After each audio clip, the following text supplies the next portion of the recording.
as it be done on earth as it is in heaven. Forgive us of our debts, forgive us those who have been to us, and lead us not into temptation, but deliver us from every evil. Father, let thy word, Father, be holy to us, Father, for thy word is holy, and let thy word be quickening, cutting asunder, Father, to the left and to the right, that someone may stand and be strong, Father, for thy name's sake. In the name of Yeshua, shall I pray. Amen. So shalom everybody that's online, shalom everybody that's in the house. Shalom to the brothers in Dallas, the brothers in Gainesville, the brothers in New Orleans, the brothers and sisters all over the place. What we're gonna do with this teaching is gonna be a teaching that anybody can use when they're talking to their loved ones or even people that's in general about this topic, because a lot of people believe that the law is done away with. We're gonna take one scripture and we're gonna put it to rest. Now there's a whole bunch of other, there's a ton of scripture concerning this, but once people read this chapter slow, they're not going to be able to get around certain things. And if they still believe what they believe, then they're just going to believe that. Then scripture tells us, come a certain time when you need to keep the dust off your feet and keep moving. You know what I'm saying? So they still not going to hear you. They're not going to hear you. But before we get into that, the stuff we talked about on the Shabbat about we talking about the signs in the heavens and all that kind of stuff. Now we got we talked about them two hurricanes that was in Atlantic, and now we got the biggest hurricane that anybody ever seen, Irene, and that's coming through. Irma, I live Irene, Irma, and then it's another one behind it. Was Hosea, crazy.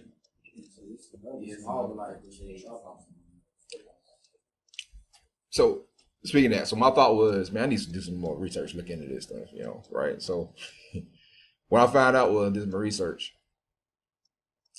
Where do y'all think hurricanes come from?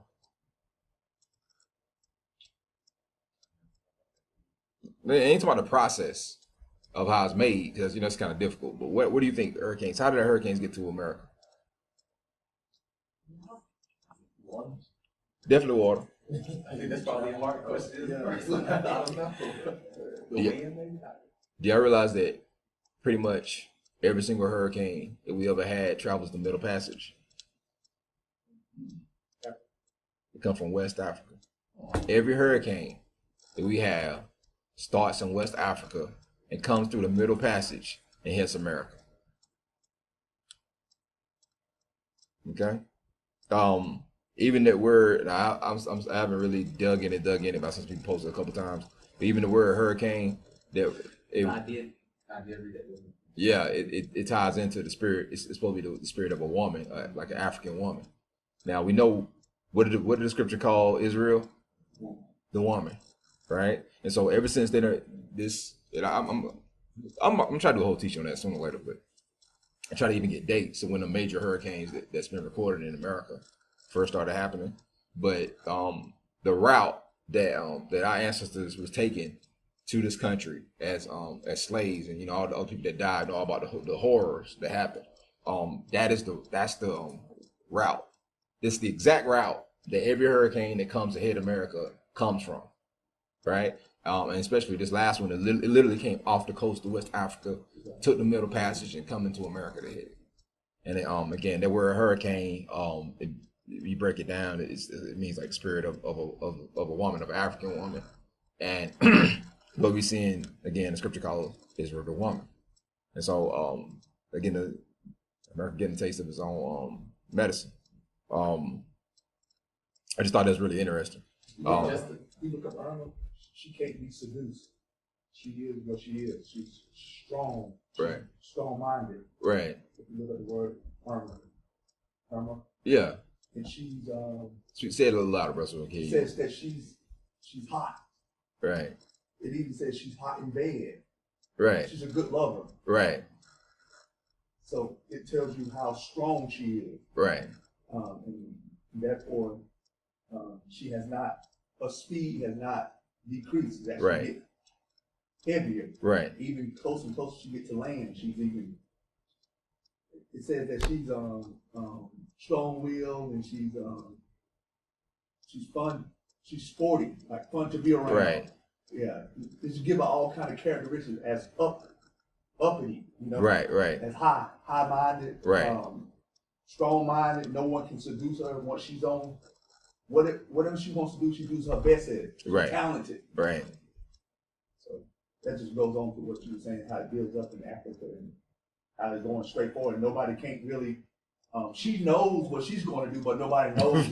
Right. Let's do this thing all the way. Yes, sir. Yes, sir. She knows who she is. Right, She's right. high-minded. Right. No one can figure out, but once they get to know her, they love her. Right. Once they get to know her, once they're around her, Right. she's convincing. Right. That's the power that she has behind herself. She's good at sports. She's sporty. Right. Like whatever she does, she's good at it. Right. Right.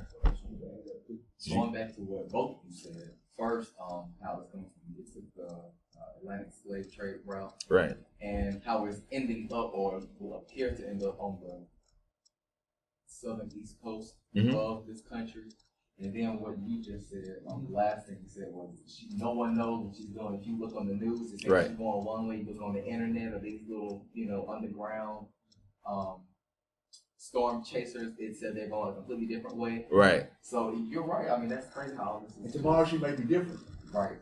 Yeah. That's why everybody. No one knows exactly. But everybody keep their eye on her. Everybody's watching her. Yeah. Because whatever she's gonna do, she's gonna do it. Right. Nobody knows what she's gonna do. Right. But they know she's gonna do something. Right. Because she's high-minded. Right. No one can turn her back. Once she's going, she's gonna complete the task. Right. Yeah, bro.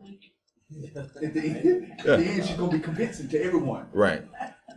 That she is Irma. Right. Right. I mean, so again, we in that time. I mean, like I said, none of that stuff is coincidence. None of it. Ain't no such thing as coincidence. Right. It's not in this time that we living in right now. But then of course, people say, this is hurricane season. Okay. But again, that's the other thing. Okay. When is the hurricane? When is hurricane season?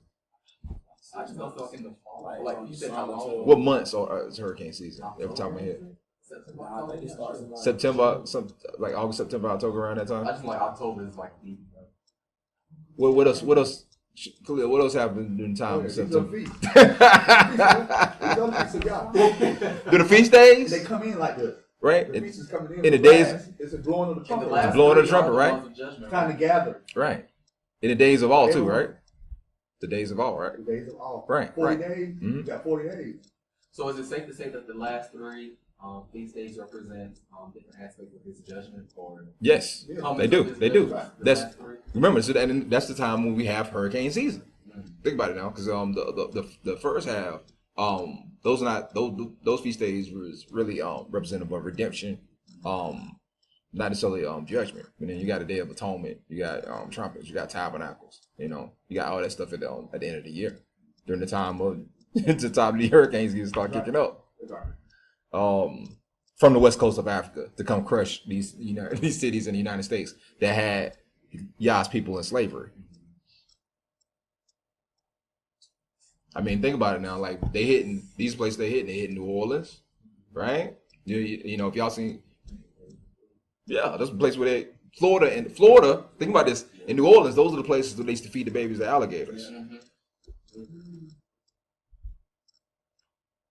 So that's what they were notorious for. Those were the main two places. But they did that in. And again, the other places, Mississippi. These other places that they got hit. You got and like this one's gonna hit the Carolinas. Most time we always, they always just hit the coast. Now it's turning up and trying to go to the mainland. You see what I'm saying? Georgia. Same place that the eclipse came. I gotta realize the eclipse came in this area too. Right. The eclipse came in the same area. Right. Yeah. And it's funny because as we come in different states, said Georgia. I live in Georgia. Carolina's like my home too. Right. But because I know a portion of this truth, I know just enough to know that this is not my land. This is not my No. home. So when there's destruction, I may lose my home. I may lose everything, but I know this is not my home. Right. But that's why it's important for those who have an ear to hear, because what's about to happen, I'm not talking about, the hurricanes, although that is a major thing. But what's about to happen is just going to turn people further away from what they know is true. Because you never hear about this stuff in church. It cannot be explained. There's no way it can be explained because they don't have the right foundation. Right. I mean, you can brush off and say, well, the Lord works in mysterious ways, but that can only satisfy you for so long. Right. You know what I'm saying? Like, things about to really happen, and so people need to know why. People have got to know why. So. Yeah, the judgment has begun. The judgment has begun. Yeah. Ain't stopping. Yeah. So. You can remember standing on the rooftop? When she had to say, stand on the rooftop and don't come down. That's flooding. You realize it. He said, don't go back inside to get nothing. But like you said, you may lose everything, but don't go back inside. Try to save nothing. Save your life. Save your life. If you have to stand on the roof, because water's going to run. Right. But God will, it won't go up to the roof though. Stand up to the roof. But it may go high. Right. But on the roof, you may have to sit up there to save your life. And all your stuff inside, don't go back in and save none of that. Right. Save your life. Don't think tomorrow about what you're going to eat or what you're going to wear. Where's your treasures lie? See? Yeah. See? That's what it's about. So these are the times when we're going to all get tested. We're going to all get tested. This is the rod. We're in the wilderness. You're going up on the rod now. Right. Yeah. Everybody's going to be humble. Yeah. He said he's going to bring us out with what? Fury, poured out, and what? Outstretched arms. So that's what we're seeing, right? That's what we're seeing. Yeah. Oh, yeah. So, yeah. But anyway, so let's go ahead and crack this. Evacuate. And you keep looking, Irma might make you get out of here. Yeah. Right? For real, we sit here right now, but later on, so I'm like, boy, I think I'm growing up. I mean, that's just how it goes. And it's a possible. To save your life. To save your life, man. That's a possible how it may play out, because the Bible it doesn't say specifically how, but it does present itself in a way that there'll be some Israelites who won't know what's happening, but they're caught up in the wilderness, but then they'll still hold on to their ways, and they'll be cut off. Right. So we can't be naive to think that it's all going to be like you go sit here. Right. Right. You're gonna be. It's going to be some stiff-necked Negroes in the mix. Perplexity, man. That's why I tell you when you talk about it last. You're going to have to feel perplexity here, and not in a way that is sin. But he's going to put perplexity on all the land. Everybody going to be feeling perplexed. You can't tell me a hurricane ain't make you perplexed. I don't care who you are. Right. I don't care if you in sin or you the most holiest. Right. It's going to make you perplexed. Right. So that's what we've been feeling. When we talk about that, like, man, I'm trying to go. I'm going to go. And now you see it. Right. It's in the making. It's spiritual. It's in spirit. You be like, man, what's going on? You telling me I got to leave. Right. Yeah, I was saying that. And now it's here. And then the Most High reveals it to you. This is what you were saying. Now you then you say, now stay. See, my career says stay now. It's good, man. Go sleep in the storm, That's when she out was sleeping on the storm. Right. Sleeping on the storm. They were like, man, get up, it's storming outside. Right. He said what? Peace be still.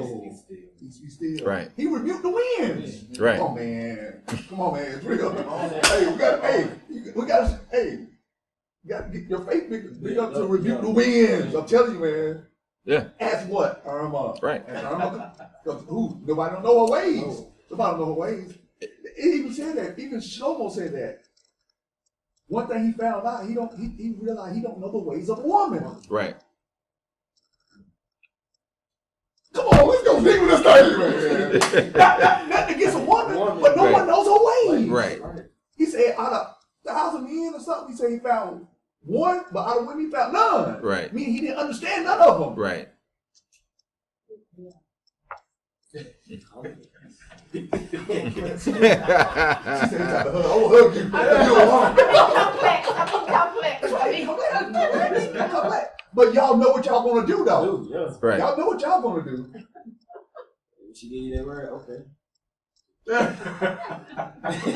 That's the way it worked. That's the way it worked. Go ahead, bro. Nah, man. But yeah. So anyway, and it's funny that right now, I don't know if y'all notice it's flooding. Y'all see that post I had when it's talking about like the whole, like all over the world is flooding. The only place that ain't flooding is in the West Coast was burning. But his blood is flooding all over the place. So again, going back to the text, it says that a dragon come after the woman like a what? Blood. Like a flood. Like a flood. So we seen that, again, we talk about how everything in the scripture, there's a spiritual connotation, there's also a concrete, there's a natural to the spiritual. You know what I'm saying? And we seeing that. So What did Most High say though? But I would not destroy the earth again by flood. No. See, so that's hope, ain't it? Right. See? By what? The rainbow. Right. That's a covenant with Right. heaven and earth. Yes, sir. Covenant with earth. So when you see these things, like you said, flooding everywhere, Right. just remember the covenant though he made. Right. He won't destroy it totally. Right. They're not saying it won't be flooded, but Right. not destroyed. He was Jesus because God said, y'all said he won't destroy it. He was telling us how to get away from it. Right. Yeah. So when you go Coincide. right, you say going up, right? What are you doing? You also going up. That's your natural. But then going up, you're being enlightened. Going up, not looking back, not going back in the house, right? Not going back to Christianity, right? Go back to the foreign ways, go forward. Come out of Right. So, but anyway, so that's good. That's good right there. So let's go ahead and pop this open. So hopefully this will be a tool that other people can use. So y'all see the start, it says, is it all done away with? The answer in this video. So this is the one chapter answer for everybody. It's gonna be a go-to when y'all talking to people about this subject. We're gonna roll through it real fast. All right, before we get into the actual chapter. So again, right there, that's a quote from Shaul, where he says, "Am I therefore become your enemy because I tell you the truth?" And I'm telling you, you're gonna have a lot of people that's gonna be your enemy because you tell them the truth. I got some people that's they're gonna be. I'm saying, man, you're gonna have brothers, you're gonna have sisters. I mean, Mashiach says what? He didn't come to bring peace, but a what? But yeah, divide, bring a sword. He said, I'm gonna divide the family, the mother and the husband and the wife, all that kind of stuff. So you're gonna separate people. What he's doing is making a line of division. You can think about it kind of like during the time when they was in the wilderness, when Moshe said, who on Joshua, my man, so who on the Lord's side, who on Yah's side? You gonna stand on my side? He's drawing that line like you're either gonna be hot or cold. You're not gonna be lukewarm. You're not gonna stand in the middle, right? So that's where we at right now. And so these truths are so hard, they so raw, and they go so completely against everything that they heard that the next thing that they do is they want to attack you. I mean, it's some brothers that that I love, good brothers who do good work, and I had a conversation with them, and they be ready to take it to a 10 about that law, because they in their mind they've been so indoctrinated with Christianity that they believe that that's the law. The law done away with. It was a curse and all this other stuff, and we don't put the scriptures with about. The scripture says that they said the law is flawed. They had a conversation with a sister, good sister, and she told me how she said, man, I was listening to this well-known pastor. He said the law was flawed. I'm like, flawed? The scripture says that the law is perfect. Like, where do you get that from? Where do people get this stuff from? But I know a lot of it is ignorance, and like you said, we don't hate the brethren because they ignorant of certain things. You know what I'm saying? So all we can do is try our best to, present that information. You know what I'm saying? And try to help them to understand it. So starting off that, let's get the words of Mashiach. Somebody read that for me. Loud. Whosoever therefore shall break one of these least commandments and shall teach men so, he shall be called the least in the kingdom of heaven. But whosoever shall do and teach them, the same shall be called great in the kingdom of heaven. So he said that whoever teach the best of these commandments, the biggest of these commandments, right? No, the least. The least. So any of them. So he's saying that if you teach men against keeping even the least of these commandments, you're gonna be least in the kingdom to come, right? You're gonna be when Israel is restored, you're gonna be one of the least people, right? So this is the complete opposite of what people say, right? So they said, "Oh, it's all done away with." I got a brother that said, "Man, all the laws done away with. All you have to do," we say now, it's the commandment of love, because we believe that love ain't in the book. I mean, and we go through this whole explanation of trying to explain to people how it is impossible to love anybody without the law. I'm gonna say it again. It is impossible to love anybody without the law. Somebody tell me why.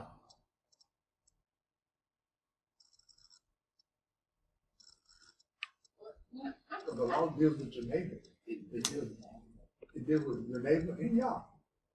But, So go ahead. You about to say? Yeah, you know, when people say that, that's the first portion of that verse that they go to is, you know, love thy neighbor as thyself. But if you read before that, it says love God with all of your heart and all. But so then you have to go to the biblical definition of how do you love God, which is Keep his commandments. keeping his commandments. You have to start there first. You have to deal with that first. But that's good. But we ain't even going that far yet. Oh. All right, let's go to if you still on the surface. You know what I'm saying? So if I say I love you, right? You know, just all this ain't literal, this hypothetical, everybody hear this, okay? So if I say, man, Brad, you know, Brad, brother, I love Brad, man. You know, Brad, my dude. And so I see Brad with your hypothetical wife. And so I hypothetically say that I'm gonna hypothetically steal your wife. So when you hypothetically not looking, I hypothetically trying to get in her drawers. Yeah. Hypothetically. Yeah. Right? So do I love you? No. It's no way, right? Clan, if you hypothetically got some cash and you hypothetically paid with your hypothetical pockets, and you driving down the hypothetical street in your brand new hypothetical car, and I'm like, man, he got that hypothetical car, he got that hypothetical cash. I need to get me some of that cash in that hypothetical car. So when you go home, I go me and some of my boys come and put it on blocks, or come and steal it and you don't have it no more. Do I love you? Right? So that's what the scripture says that that for me not covet my neighbor's possessions, right? It tells me to what? Not to lust after my neighbor's wife, right? It tells me to not to murder anyone. It tells me to not to again, that goes back to the stealing, not to steal from anyone. It tells me that that it even teaches me how I should deal with my wife and how I shouldn't, I should treat my wife. I mean, when you hear people think when Shaul was writing stuff, Shaul didn't write no new stuff. Yeah. He's a Hebrew of Hebrews. Everything he was writing is from Torah, and it'll be proved that, but that's a long other teaching. But what he's talking about, even loving your wife, even as your own flesh. Okay. You understand? All right. So why? Because Scripture says that's Torah. Why? Because it says that you and your wife are how many? One. You one. So there is your own flesh. Okay. So what he's doing, he's expounding. He's letting you know that's what the case is. So just like you wouldn't go and just cut yourself or chop off your own arm. You're not gonna do that to your wife because she's part of you. Right. So all this stuff is Torah. When they talk about how we keep talking about how if a man steals from a man, like that has to be restored. That's Torah. When it talks about again, like you just point out, one of the other Torah scriptures in the commandments talking about love the Most High with your whole heart, mind, and soul. That's Torah. So how you gonna do away with that? Right. So how can you do any of these things without Torah? Right. So if I'm without Torah, that means I'm doing the opposite of all those things. Exactly. That's literally what it means. So that means that, man, I can ride from you, I can steal from you, I can steal with your wife, I can commit adultery, I can kill somebody, I can do whatever I want to do. I mean, again, since they say that they're not under the law, then it involves even other wicked stuff. I mean, I can do witchcraft. I can worship other gods because that's one of the commandments is to worship the Most High only, right? So I can go worship other gods. I can commit bestiality. I can do all kind of stuff. You see what I'm saying? It will never stop. So saying that to say you can't love anyone without the law, right? Because it is the Most High who teaches you how to deal between man and man. What's righteous? What's unrighteous? How I need to treat my brother? What kind of respect I need to show him? What kind of respect I need to show my parents? Scripture teaches about honoring our father and our mother. Prolong your days upon the earth. So it goes on and on and on and on. So like even on the surface, if you say I love my brother, ain't no way you can love your brother without the law. Right? So people are talking about, they start quoting Paul talking about charity, charity, suffer long, try to do all this other. But again, that's Torah. That's yeah, right. How you right? So it gets silly. Really the argument gets silly, but I'm gonna read a little bit of this before we get, because this is not our chapter that we getting into, but I'm gonna get into this a little bit. So he just read, it says, whosoever should break one of the least commandments and teach man to do so. Let me back up. 18. But verily I say unto you, till heaven and earth pass away. Have heaven and earth passed away, y'all? Okay. Just checking. I might not know. I might have missed it. Not one jot nor tittle. Now they say there's only 2 commandments. Now it's all about love, and you love because there was no love in the law, evidently, like they believe. And then what's the other commandment? Oh, love the Lord, love the Lord and love the and have love. I guess they say it's only 2 commandments now. But right here it says not one jot no tittle. Right? I'm just checking, so you don't say nothing about 2 commandments.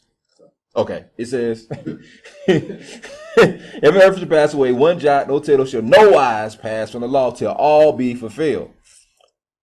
All right. Now I'm gonna ask you a question. What does the word fulfill mean? All right. That's what we think. All right, I'm gonna jump back to 17. So now everybody follow me real quick. We in the same chapter, we on 17th verse. Think not I've come to destroy the law or the prophets. I've come not to destroy, but to fulfill. So we see the word fulfill again, right? Now, you know what the word, somebody tell me, what does the word destroy mean? Do away with. Okay? So when people read the scripture, this is really what they say. I come not to destroy the law, but to destroy it. Isn't that what they say? Because I'm gonna tell you what the word fulfill means in a minute. But that word, if you go look up that word destroy, what it means is to abolish, do away with. So they say the law is abolished, right? That's what they basically teach. But right here it says, I come not to abolish, but to fulfill. So somebody, one more time, before I explain this, what does fulfill mean? Uphold, to keep, establish. Okay. To try to think of the opposite.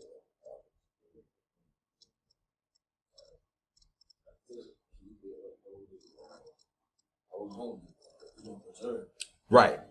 All those things is exactly what it means. Now I'm gonna give you what that word means in the text, because I don't got my phone. I'll just give you the actual Greek word, which is trying to tie back to the Hebrew word. But all right, so that word fulfill, y'all say it all the time. You go to the doc and you get a knee sprain and you hurting.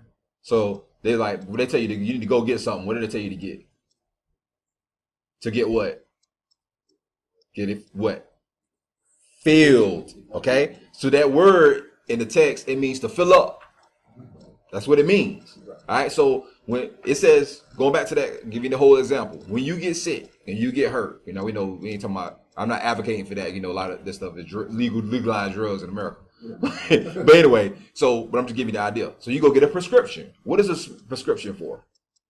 It's for a sickness, right? So we know that sin is a what? Right? It's an infirmity. That's what scripture calls it, right? So it's a sickness. So you get a prescription. It's something that's written down. Everybody see this right here? Something that's written down to cure a sickness. That's what a prescription is. Then you go you take this prescription to the doctor, right? Which you know who that is. And he does what? He fulfills the prescription. He takes that bottle, right? Then puts all that stuff that's written down in the prescription in the bottle, so you can take it and it can work. Now, going back to that, so fulfillment means that word fulfill means to fill up. So it's telling you that it's fulfilling or it's filling up the law for what? Its purpose. Now I'm gonna ask you something. If you get sick and they write you a prescription and you go home, you say, "Man, I got my prescription." Do y'all go get this prescription fulfilled and throw both of them in the trash? Nah. You ain't gonna destroy it. You ain't gonna destroy it. That's right. So you're not gonna use it? Because you're trying to do what? So when you get that prescription filled, it is to use, right? So you would what? Get healed. So that's what this means when it says, I came not to destroy, but to fill up. What? Fill it up so it can work in its proper purpose. So you can take it. So you can be healed. So it's saying what? So the law can be filled up so it can be applied. So remember the scripture says what? He says, I took the law off the tables. Everybody see this? And I wrote them on your heart and your mind. Right now, when you get that prescription, it's on the paper. It's only in paper form, right? It's in the letter, right? So then you take it, it is inside of you. Because spiritual. Right. Spirit of the law. Right. You understand what I'm saying? Because it's supposed to lead you and guide you in all truth. What is truth? The law is truth. Everybody got that? So the whole concept when it says destroy and fulfill, destroy means to abolish. That's right. That word means. Fulfill means to fill up for the purpose. So what it's saying is he came to fill up the purpose of the law so it can be literally activated, or fulfill the purpose. Just like so again, going back to the concept, if we looked at it like we look at it in church, that'll be like you go and get a prescription, the doc writing it down, you go to the pharmacist, they fill up the medicine, and you take both the prescription and the medicine and throw it in the trash. You don't need it. Because they done wrote me out a prescription. It's already been fulfilled. It's done away with, right? It's done away with. It's been fulfilled. Yeah. Right? And then you die 3 months later from cancer. Got it? So like I said, when you look at this in basic terms, you're like, okay, he said I'm not trying to abolish. He said, but to fulfill it, what? So it'll be his purpose. Because he said, that's why he said, not one jot, no tittle. That's the next thing he says. Not one jot, no tittle gonna fail. It can't fail because now it's in its purpose. And even the first time, it wasn't because it was flawed. That's right. Because the people were flawed. Because they sick. They need a prescription. Right? Go ahead. And that's good because you said they were sick, and that's the Most High has created us all. It says with an evil inclination. Right. And that evil inclination is the desire to receive. Right. And then when Mashiach said he poured to fulfill the law, right? Us, now we understand it's better to what? Give right. than to receive. That's right. how we love our neighbor. Now. Right. Because no one knows how to love their neighbor because everyone has a desire to receive. Right. From a babe, we have what? We're born into iniquity. Right. Right. Which is a desire to what? Receive. Right. Pacify. Right. Milk. Change diaper. right. When we grow up, we still what? Give me, right? Mama buy school clothes, right? Give me. And then you get older and older, don't even want to work, right? Still give me. Rob. Kill. But Mashiach said, I come not to abolish the law, but to fulfill it. Right. To fulfill the evil inclination, right. which God has created us all with. Right. So you can push that down and understand it's better to give than receive. That's why I said, love your neighbor. It fulfills the law. Love your neighbor. But who knows how to love their neighbor? Because everyone wants to what? Receive. Right. Everyone wants to be greedy. Right. True, right? Right. Now, the law, the spirit of the law, not right. the letter of the law. Right. Because all it shows us that we're evil, right? Right. Have an evil inclination, a desire, like, man, I ain't keeping none of this. Right. But with the spirit of the law, when you write on your heart, right. you learn to love your neighbor. Right. It's better to give to receive. Right. So that's what Mashiach was basically showing. Right. That's why he said, I'm going to lay, what better thing for a man to lay down his life for his friend? Right. He learned that. Right. He did not sin in what? The evil inclination. Right. He was without blemish. Right. That's why he was able to be the sacrifice. Right. Because he did not live in the evil. He didn't live in it. Right. He laid down his life. He right. said, he that what? Holds on to life will lose it. Right. He that lets go right. shall gain it. Right. The evil inclination. Right. The desire to receive. And go ahead. No, I'm saying just agreeing with you. So everything that we do that's a breaking of the law, it ties back to that evil inclination, which is that sin that's in your members.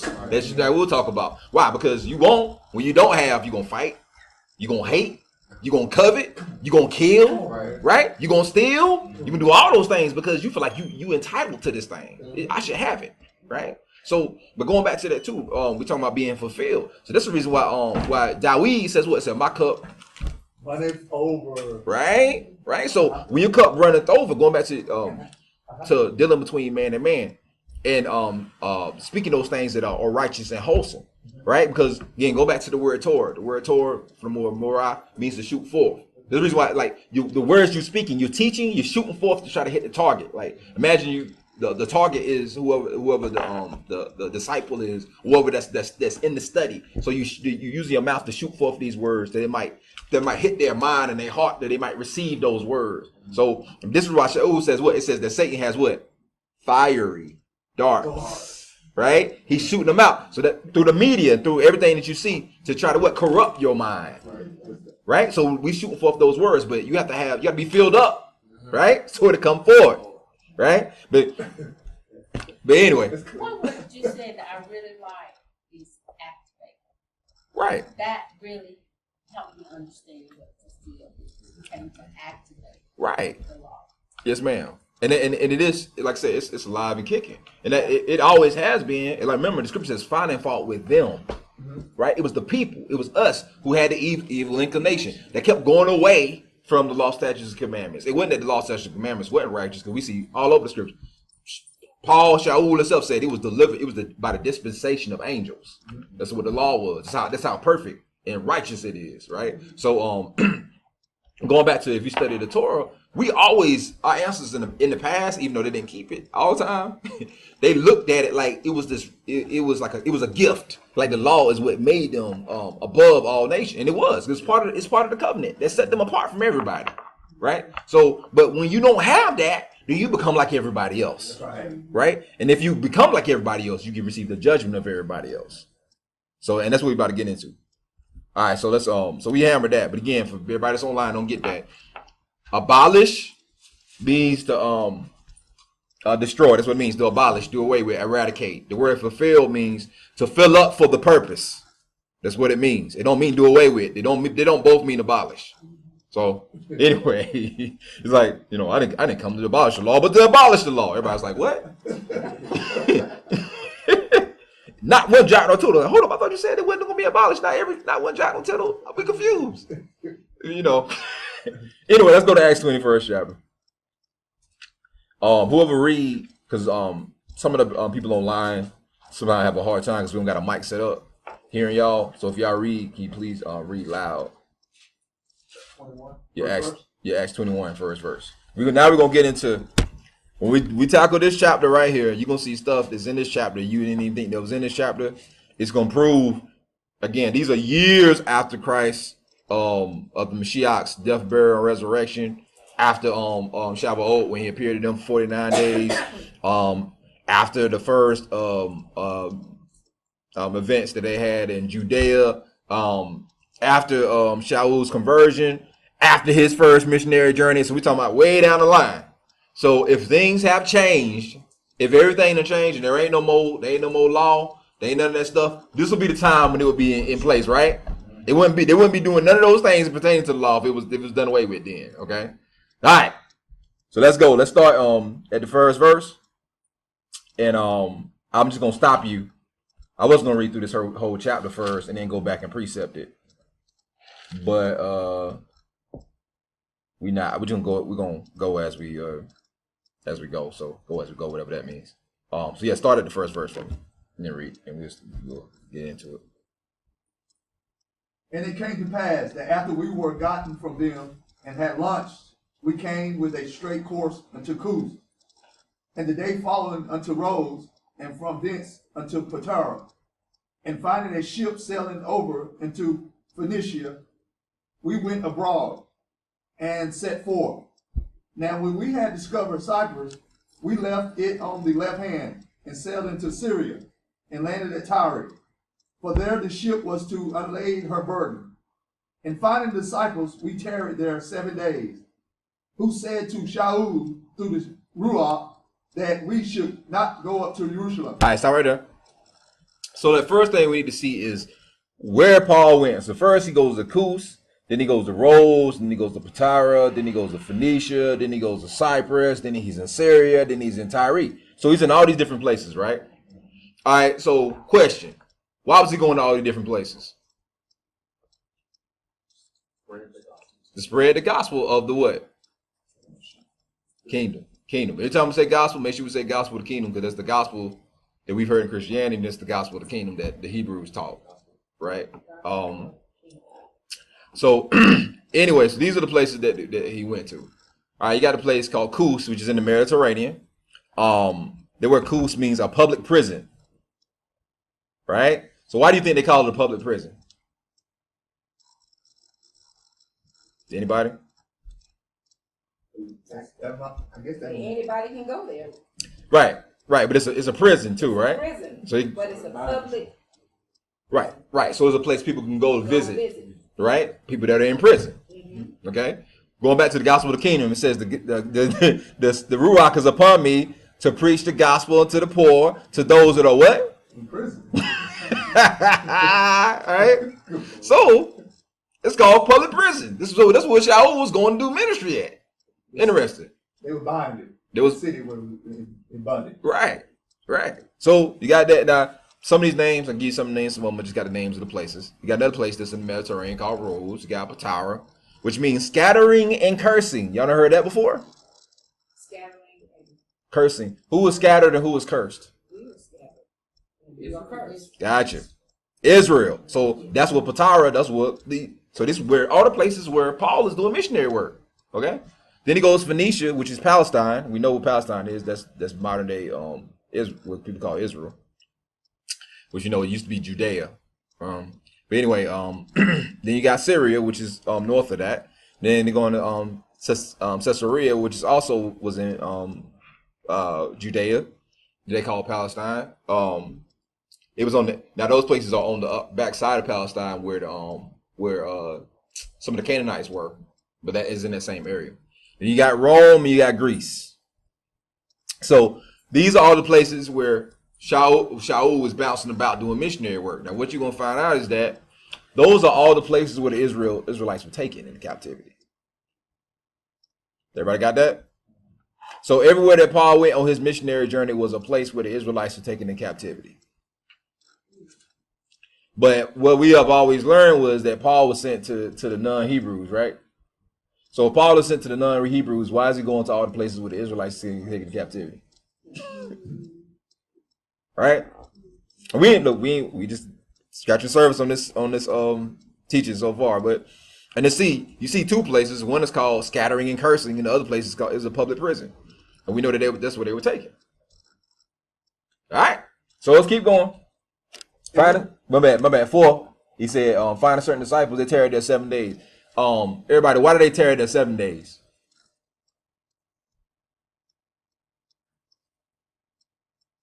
Shabbat. He said, find certain disciples. So they find it. First of all, they're saying they find a certain disciples. So they found brothers. Not only did they find Israelites, but they found believing Israelites, right? Because they find certain disciples. We know that that means during this time they would have had to been under, more than likely under Yohanan, the Baptist or the baptizer, which was John the Baptist, or they had to be under they got saved under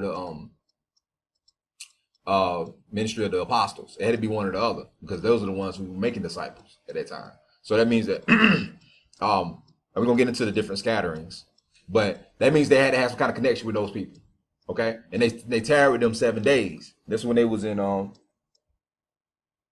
Tyre, when they was in Judea, on the backside of Judea, in a place where the Canaanites were. So when he got there, first thing you have is these people coming to Shaul warning him, do not go up to Jerusalem. Now they in Palestine. Jerusalem is a city. That's like the area. So he's telling them, don't go up to Palestine. Don't go up to Jerusalem, and I'm gonna get into why. Okay. Because if we go back, I got to preface this teaching with this. If we go to Acts 14, we're going to see that was Shaul and Barnabas' first missionary journey. That's when they first went out. At that time it might have been Silas. But anyway, when they first went out and they started doing missionary journeys. So they went on they did their whole missionary journey. Now they on their way back to Jerusalem, but they stopped at all these other places doing ministry. And all those places are where the Israelites were taken into captivity. Okay? All right, so keep going. And when we had accomplished those days, we departed and went our way.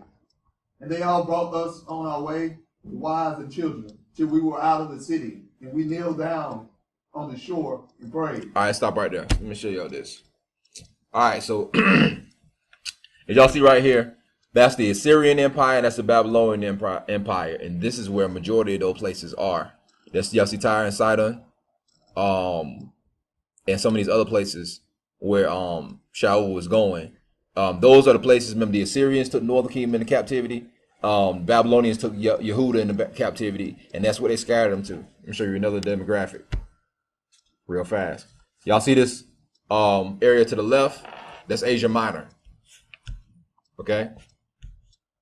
So the area to the left is Asia Minor, and those are all the other places where the Israelites were taken to. Now you see why Paul was doing so much moving, Shaul make so much moving around? And those are the exact places where we just read he was going to and doing work with, like trying to reach these people. Okay, so before we get into this, I'm going to explain how all these things came to place and why he went to those places. in further detail. Okay, so you had the scattering by the Babylonians. You had the scattering of Israel by the Assyrians. The northern kingdom got scattered by the Assyrians, and then Yehuda got scattered again by the Greeks. Okay, now in your revised King James Bible, they took out the book of Maccabees, but the book of Maccabees explained what happened in between that time. You know, so but what happened was the Greeks after our ancestors returned from Babylon. You know, you read about Nehemiah and Ezra, right? So Nehemiah and Ezra, like basically in Yahushua the high priest during that time period, they all got them back in Jerusalem and set everything back up. But when they did, right after that, the Greeks came in and invaded. They because the Greeks basically had two areas that they took over. They took over Syria and they took over Egypt. And they start coming over and they start warring with each other. That's why if you read in Daniel, it's about the king of the north and the king of the south, the king of the north and the king of the south. So it was the Greeks that was in the north and the Greeks that was in the south, and they kept going to war. And so at that time, this dude named Antiochus Epiphanes popped out of nowhere, and he basically like cheated his way up to be emperor. And when he became emperor, his first thought was, I'm gonna take over Israel. So he went and he took over Israel, and that's when the Greeks came to Israel and was slaughtering people and forcing them to eat pork, and killing them on the Sabbath days, and killing children because they were circumcised, and it was awful. I mean, but we get into that in a second. Anyway, in 334 BC, a Greek king named Alexander the Great, everybody know about him, right? Began to take over kingdoms around the Mediterranean in 331 BC. His armies defeated the Persians, and so Judah came under his control. So remember, the Persians had their empire, right? So basically, this empire is getting passed down, right? Babylonians had control over it. The Assyrians had control over it. Babylonians, they had control over it. Persians had control over it. Now here come Greece, and Greece take it over. And it's like almost like Judah's getting passed around like a basketball, right?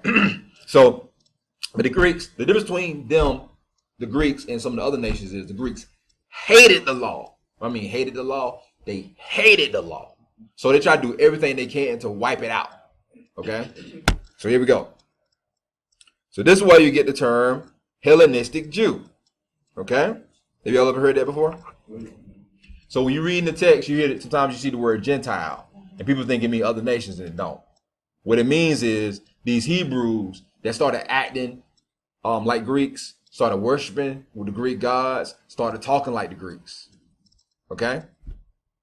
This is also how it's really them brothers who did that. They also some of the first people to start like the pagan version of Christianity. It really started with the Hellenistic Hebrews, and then after that, when Rome took it over, and they made it their own religion around the time of Constantine.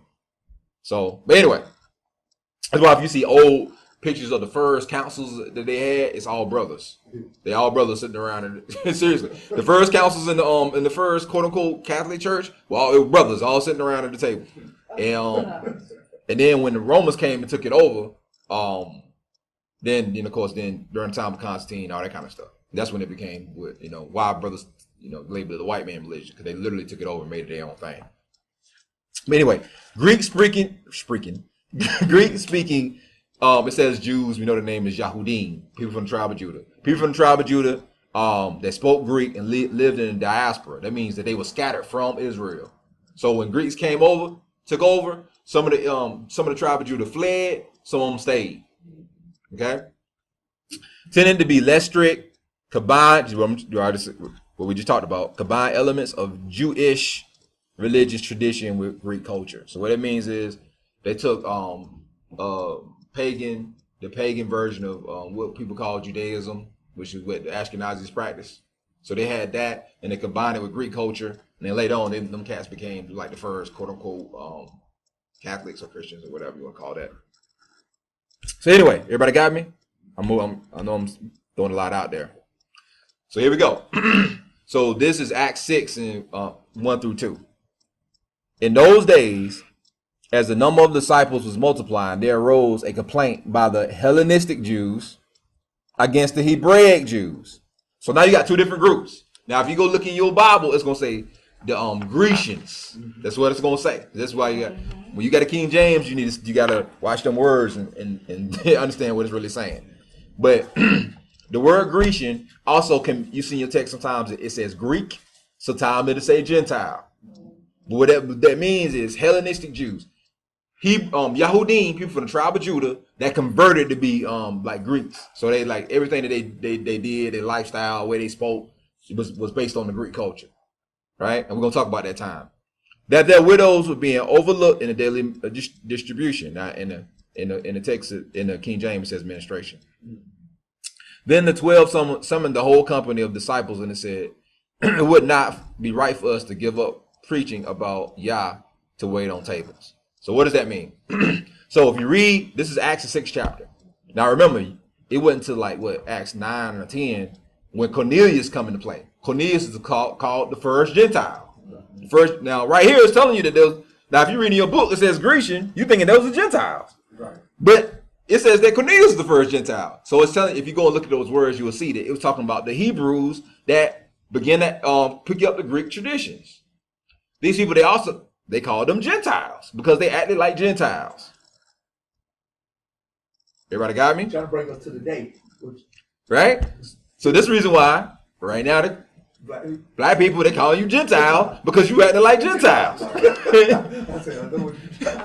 Everybody got it? Back then they call it Hellenization. Now they call it Americanization.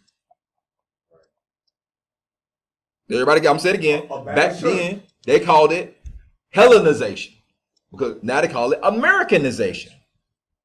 So now they see you, it's like, that's why we can go back to Africa and they like, man, they don't call you, even though your ancestors, we know we're not from West Africa, but our ancestors was in West Africa. But you go down there, you can go to Ghana, they gonna call you American. They not, even though technically you a quote unquote Ghanaian, they gonna call you American. Because you talk like Talk like them, act like them, believe like them, worship like them. You do think like them, you do everything like the Americans. So you become Americanized, just like they was Hellenized.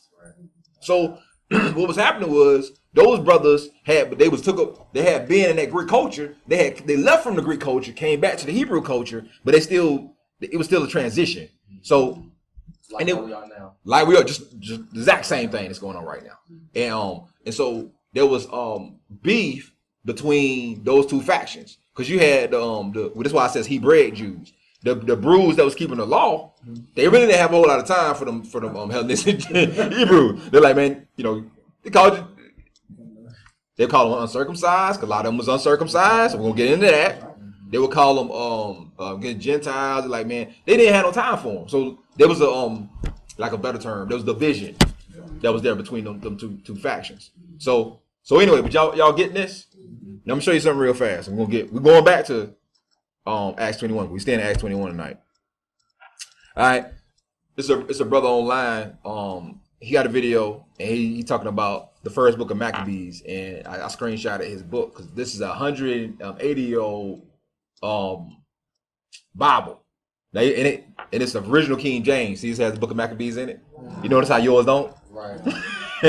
This is the reason why this stuff was took out, because when you study this stuff, you're like, oh, like when you read in I think it's Maccabees, or is it Maccabees or Ezra, when they talk about how they opened up the book of they opened up the law, the Greeks did, and they started drawing the images in it. It literally says it's one of them books, whether Ezra or is it Ezra's? But in Ezra, they talk about how the Greeks literally started drawing their own images in the book of the law because they wanted it to be them. You understand what I'm saying? So that's why Caesarea Borgia, everybody call him Jesus Christ. We know he ain't him. All this other stuff, they start putting out this imagery out there. If you study Alexander the Great had like a mentor. It was Aristotle. It's one of them dudes from that time, and he said, when you conquer these lands, make them speak your language. Right? He said, because if you can make them speak your language, they literally become part of you. Right? So that was part of that. But anyway, if you see this, what this screenshot is the first chapter. Now you look real close, you see them, y'all see them footnotes on the side of that. Let me go back. See them footnotes that's on the side of the book? You know those are from? That's from the New Testament. New Testament we have. That's what the New Testament we have. So in that book, when they had the book of Maccabees, there was reference in the New Testament. It was giving you footnotes. That this stuff is what the New Testament is talking about. Now that line that's right beside it says, check this out. It says, They made themselves uncircumcised and forsook the holy covenant and joined themselves to the heathen and were so to do mischief. So I'm gonna read that to you, that line. Now, whoever printed this book was given precepts in the side of it that tied it back to what Paul was talking about. This 180-year-old Bible. You will never see that in the Bible right now, right? Because they don't want you to know this stuff. Okay? So, but anyway, what it's talking about is the Hellenistic Jews and how they came to be. All right? So let's go to this. And it's going to tie into Acts 21. All right? So this is that quote. This is the book of Maccabees. Y'all ready? And it happened that after Alexander, the son of Philip the Macedonian, who came out of the land of Kittim, that's Rome, all right? The latter came out of the land of Kittim and had smitten Darius, the king of the Persians. Remember I told you the Persian Empire. King Alexander the Great rose up. He took over his empire. And he reigned in his stead, first over Greece, and he made many wars and won many strongholds and slew many kings of the earth and went through the ends of the earth and took spoils of many nations. Now, if you read in Daniel, we talk about the beast. He says he's going forth, conquering and to conquer. So that's what Alexander the Great did. Just went over, just taking over all of, they said that he had the fastest rise of any world leader ever in history, right? Just conquering and to conquer. Anyway, insomuch that the earth was quiet before him. Wherefore he was exalted in his heart and was lifted up, and he gathered a mighty strong host and ruled over countries and nations and kings and who became tributaries to him. It's also why you have so many different other groups, because again, the Greeks started intermingling with all kind of people. And that's why a lot of them people was originally black people. And then, anyway, like if you find the first Greeks, I can show you pictures of the original Greeks. They were all black.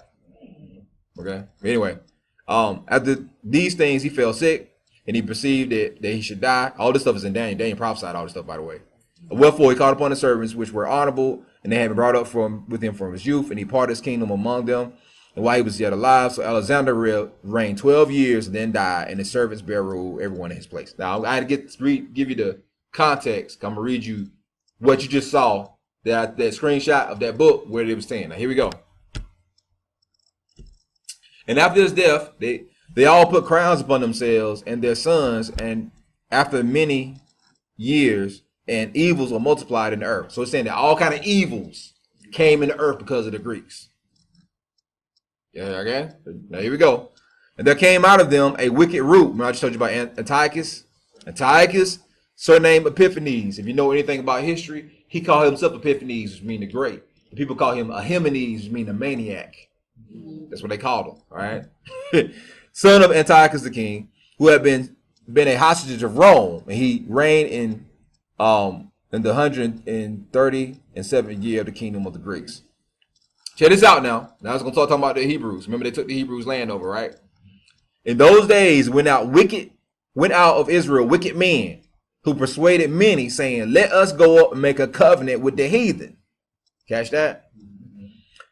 That are around about us. For since we departed from them, we've had much sorrow. So they're saying after this day kingdoms fell, we don't have, we suffering. Have you heard that before? Remember when it was in Egypt? And it was like, let us go back. Right? Anyway, so this device will please them. Check this out.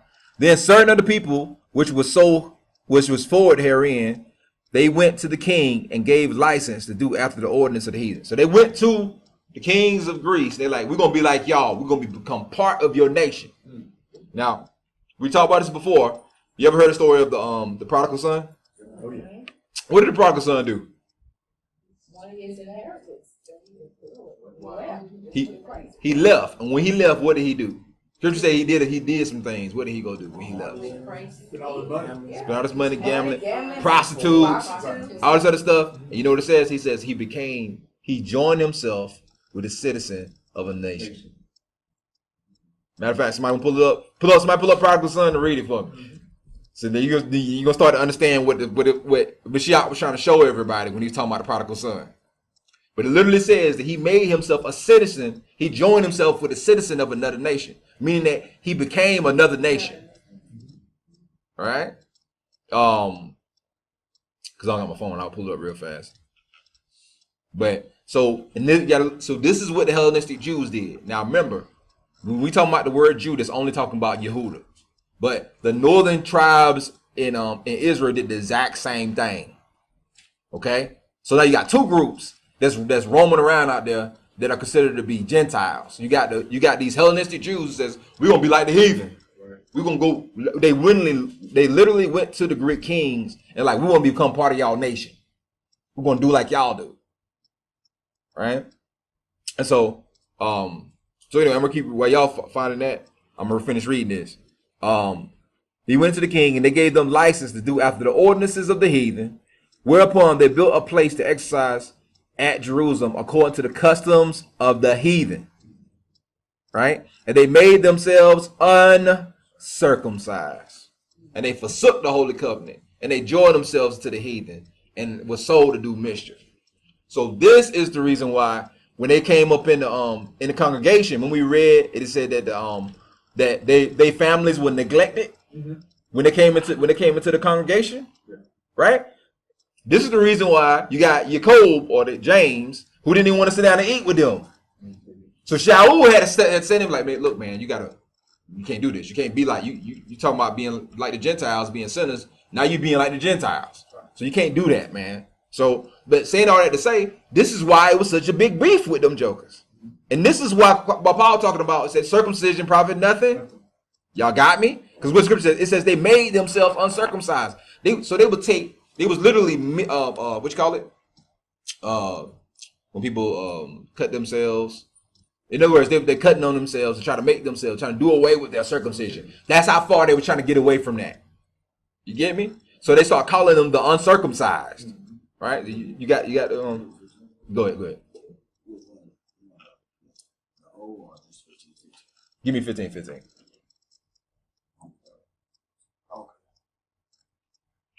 You want me to start 14 and talk about famine? Yeah. And when he had spent all, there arose a mighty famine in that land, and he began to be in want. And he went and joined himself to a citizen of that country. You see that? Sent him into his fields to feed swine. To feed what? Swine. All right. Pork. So he became unclean. Y'all get it? Right? The scripture says that they said they made themselves uncircumcised and they forsook the covenant. Right? And so this is why it says they joined themselves to the heathen.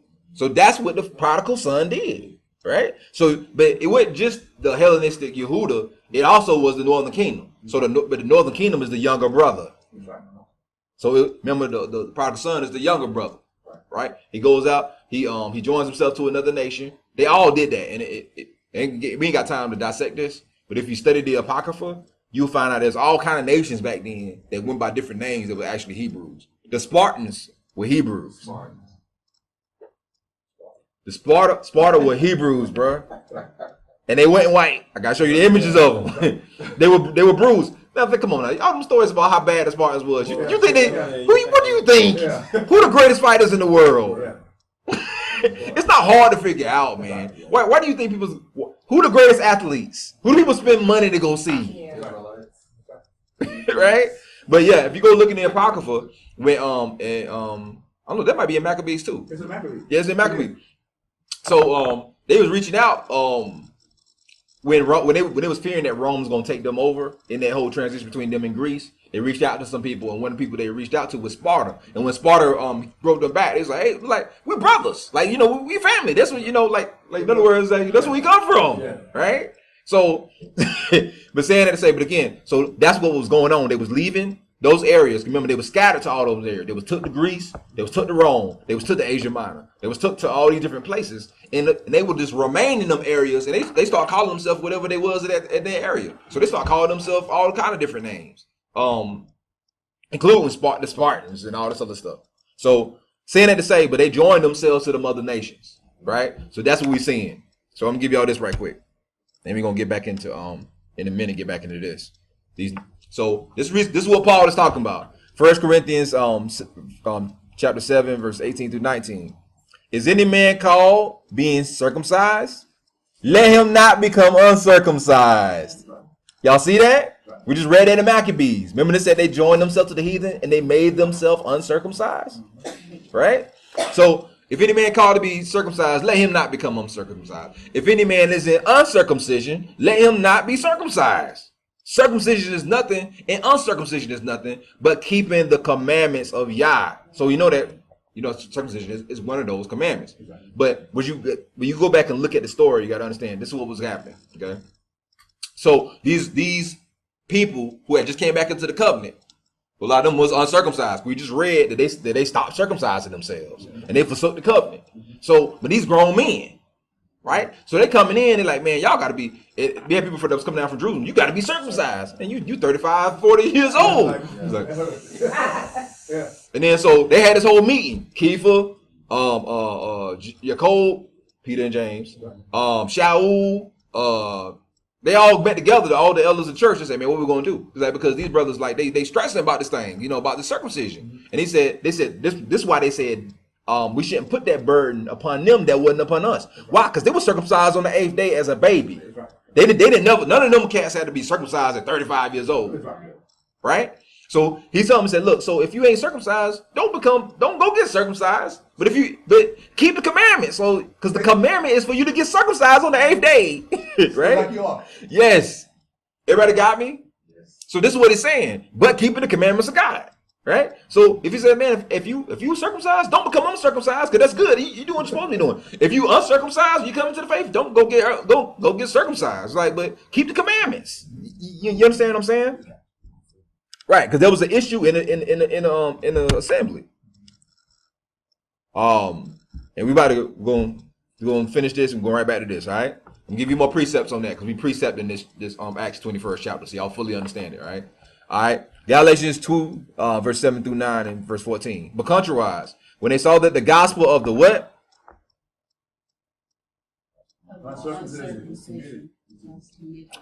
Now we just read that he went to all the places where the Israelites were scattered. Right? So he called that the gospel to the uncircumcision. Right?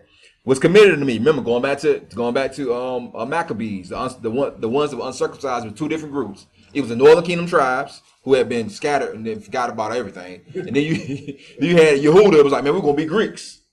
Right? So it's like, hey, you know, that's my job. I'm gonna go to them people. Okay?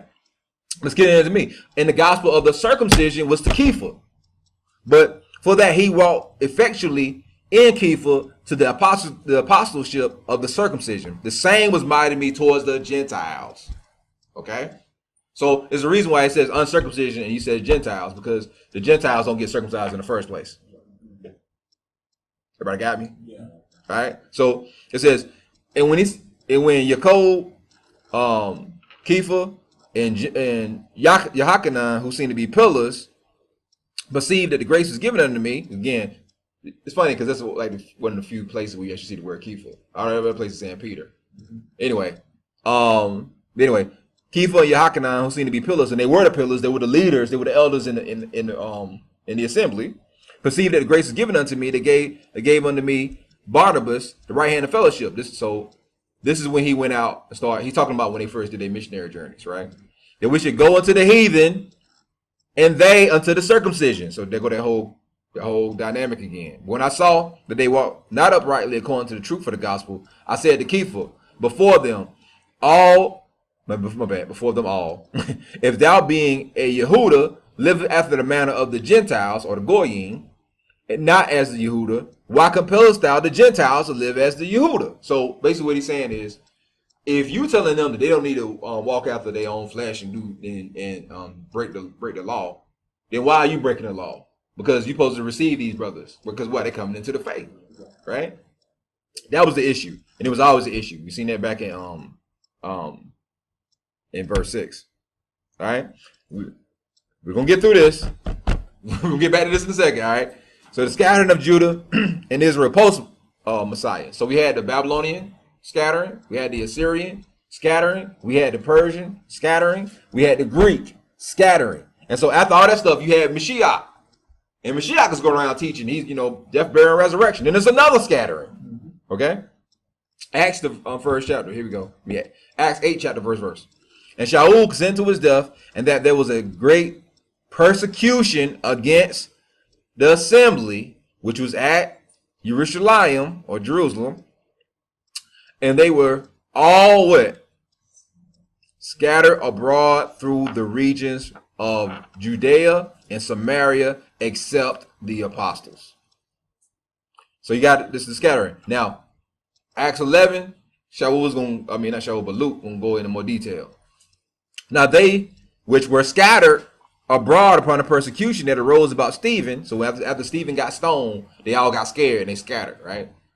Traveled as far as Phoenix. It in the place where Shaul went. Yeah. Phoenicia, right? In Cyprus, and in the place that Shaul went. Antioch, this is, in Greece, preaching the word to none but who? And some of them being of Cyprus and Cyrene is in Libya, which they would come from Antioch, spake unto the who? See, that's the Hellenistic Hebrew. So when it says Yahudim or Jew, it's talking about the ones that kept the commandments. When it's talking about the Grecians, it's talking about the ones who became Greeks. That's your two dynamics right there. Preaching, Yahushua HaMashiach, and the hand of Yah was upon them, and great number believed, and they turned to Yah. So anyway, now let's get back to this. All right, so we on the 5th verse. Let's go.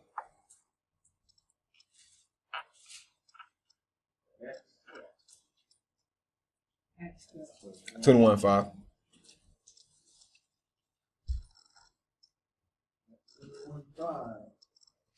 And when he had accomplished those days, we departed, went our way, and they all brought us on our way with wives and children till we were out of the city. And we kneeled down on the shore and prayed. And when we had taken our leave one of another, we took ship, and they returned home again. And when we had finished our course from Tyre, we came to Ptolemais, and saluted the brethren, and abode with them one day. And the next day, we that were of Shaul's company departed, and came to Caesarea. And we entered into the house of Philip, the evangelist, which was one of the 7, and abode with him. Stop right there. Now, that's pretty dope. Remember, Philip got snatched up. Like, literally, like, we don't even know exactly what happened. All we know, the scripture says, is that something took him, and then he was appeared somewhere else. So, right.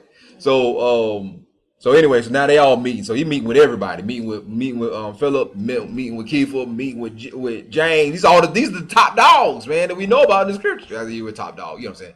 These are the heads that we see in the scripture. All right, let's keep going.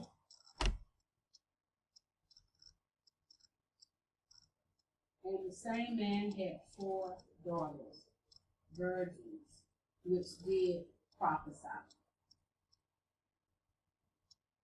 And as we tarried there many days, there came down from Judea a certain prophet named Agabus. Agabus. 11. And when he was come unto us, he took Paul's girdle and bound his own hands and feet, and said, Thus says the Holy Ghost, so shall the Jews at Jerusalem bind the man that owneth this girdle, and shall deliver him into the hands of the Gentiles. All right, so we got the prophets, the sisters that are prophetess. Everybody having this vision. They're saying, Shaul, don't go back. He said, when they go back, the Yahudim, they're gonna deliver you up, and you're gonna go to prison. Right now, if you know the story behind Shaul's conversion, Shaul wasn't even scared. The reason being because Mashiach told him, and when he was on Damascus, remember he was he said that, right? He said, I'm gonna send you to the people, and he says, I'm gonna send you before kings. So he knew when he said deliver them to the Gentiles, it meant the Gentiles, it meant deliver you to the authorities, send you to prison, go to trial. You understand what I'm saying? So, but he knew in his mind, and you will see later on, that it was his purpose. Mashiach told him, I'm gonna send you before kings, right? That was part of his calling. So he wasn't scared. Everybody else was scared. They're like, man, the Most High done showed me.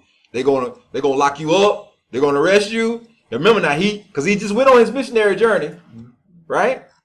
And he went everywhere preaching the gospel. Now, what you're gonna find out is that the problem and the reason why he got arrested is the exact same problem everybody in church have now. The exact same thing that's happening right now in church is the exact same reason why he got arrested. All right, the truth, right? Keep going. And when we heard these things, both we and they of that place besought him not to go up to Jerusalem. Then Shaul answered, What mean ye to weep and to break my heart? For I am ready not to be bound only, but also to die at Jerusalem. for the name of Mashiach Yeshua. Y'all see that? So he knew that this is what I had to do, because in the back of his mind he's thinking I gotta go forward. I gotta be there in Judea, regardless of the fact of whatever anybody else was saying. The Most High was just showing that to him, right? So let's keep going. And when he would not be persuaded, we see saying, the will of Yah be done. And after those days, we took up our carriages and went up to Jerusalem. There went with us also certain of the disciples of Syria, and brought with one Nathan of Cyprus, an old disciple, with whom we should lodge. All right, so check this out right here. I'm just cause we heading back to that. I'm just catching up. Do you see all these places? These are the places where Shaul traveled. You see Asia, right? These are all, and that's all Asia Minor, Greece, and part of Rome. Those are all the places where the Israelites were taken. So that's why he was going to all those places and trying to turn them back. First, to remember who they are. That's why, most time when Paul write, he says, "Our fathers this," like the fathers when they was in the wilderness, the fathers when they did this, and the fathers when they did that. So he's trying to return them back to understanding who they were, because a lot of them didn't even know who they were, right? But anyway, so those are all his travels. But I'm gonna keep going real fast. We gotta get caught up. All right. So, and then we just talked about how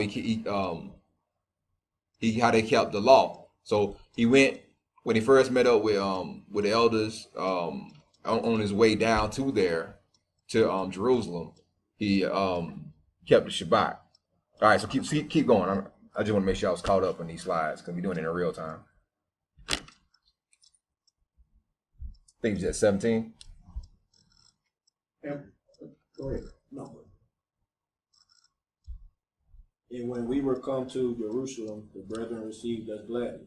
And the day following, Shaul went in with us into James, and all the elders were present. All right, so how many elders were present?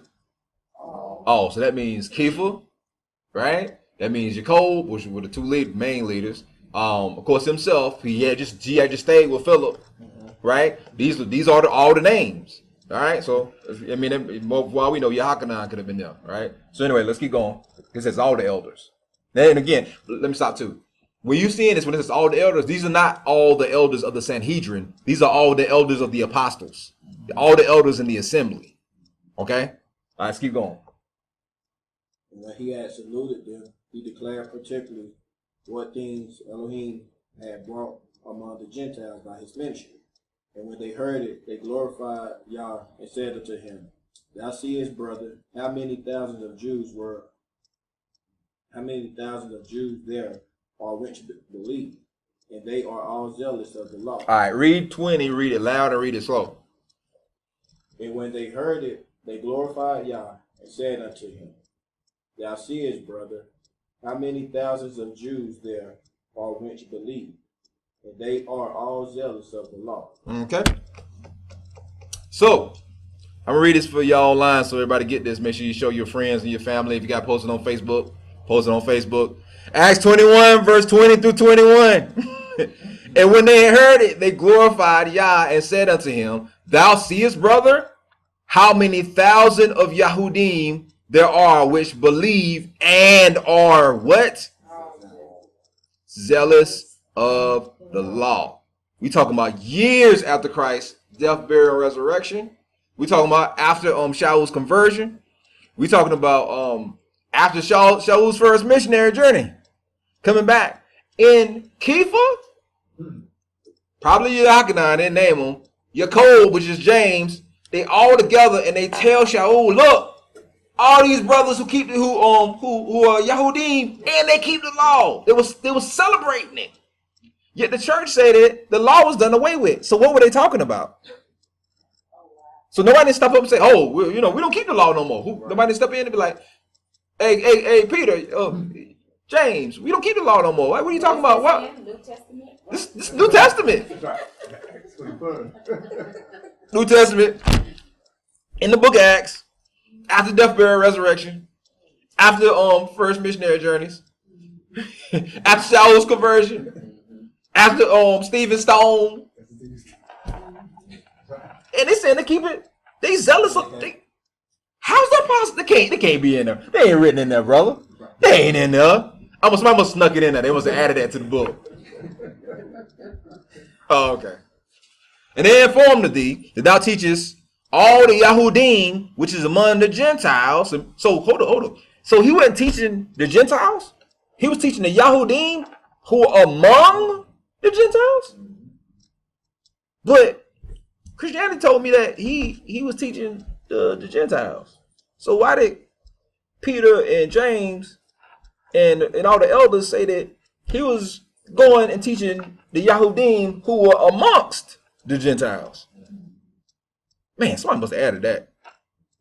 Anyway, who among the Gentiles to forsake Moses, saying that they ought not circumcise their children, neither walk after their customs. Now, isn't that with every single church? Has you ever heard every church when they get them preach? Isn't that what they say that Paul taught?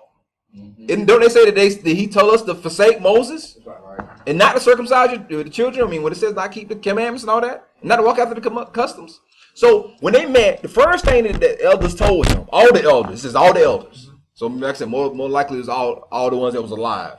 They all sitting there because they all was in Jerusalem, except for Shaul, Silas, and Barnabas. They're the ones who were going out, and sometimes John would travel with them and Mark, but they would go out and do missionary trips and come back.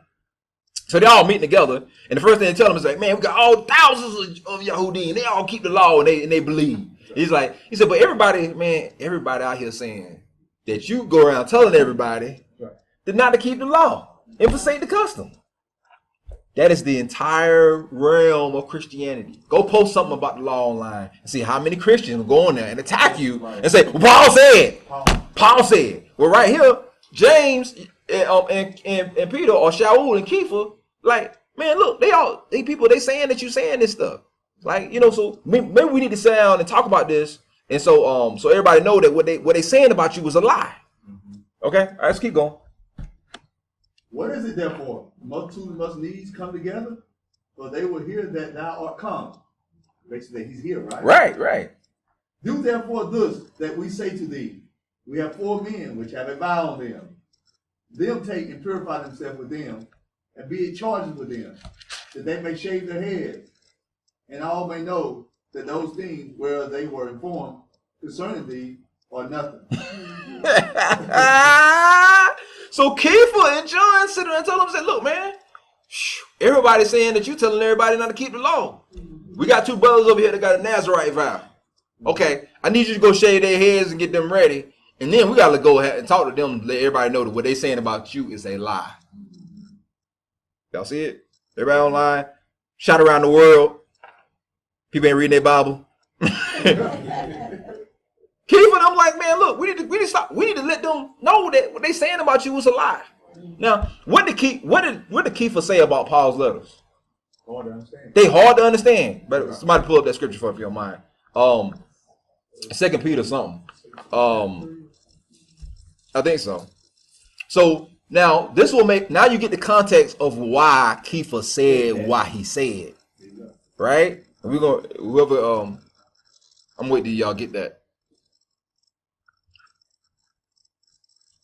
Like you would think that how can people read this and come up with what they come up with? Exactly, they don't read. Some 2 Torahs we talking about. Right. Some 2 laws. Right. So what you're saying, brother, right here is Kepha is setting the record straight right here. Right. All the council, Right. all the brethren are coming together to set the record straight. Right. Not only dealing with Shaul, but the law itself. Right. Saying that how holy the law is and Right. we live in the law. Right. And then and so remember, this is the 2nd missionary trip. So they got this word got back to them. That's why they saying it. So they saying we heard that everybody they all saying this amongst the people that you telling people not to keep the law, right? So look, we gonna tell everybody that you here, right? He's like after that we gonna have this. Everybody know that what they saying about you is a lie. It's nothing. In other words, it's nothing. They just lying on you. This what all it is. Cause we know you, right? And that's the reason why Kepha said this. Whoever got to go ahead and read it. As also in all his epistles, speaking in them of these things, in which are some things hard to be understood, which they that are unlearned and unstable rest, as they do also the other scriptures unto their own destruction. To their own what? Destruction. So the dude, this is the same Kepha, right? That met with them and be like, hey, look, man, they saying that all these things about you. Now, he didn't say that Paul was telling lies. He said that Paul saying the right thing. He said, but people, they wrestle with his words. Check this out. It's two different groups of people. The unlearned, people that don't know Torah, right? And the stable, the wicked people. The word rest means to twist. So they twist his words to their own destruction. Because they want it to mean that it ain't no law. Because they want to remain in sin. Right? So when they see stuff like this, I'm telling you, y'all, it's going to be some people online, people that's here in the building.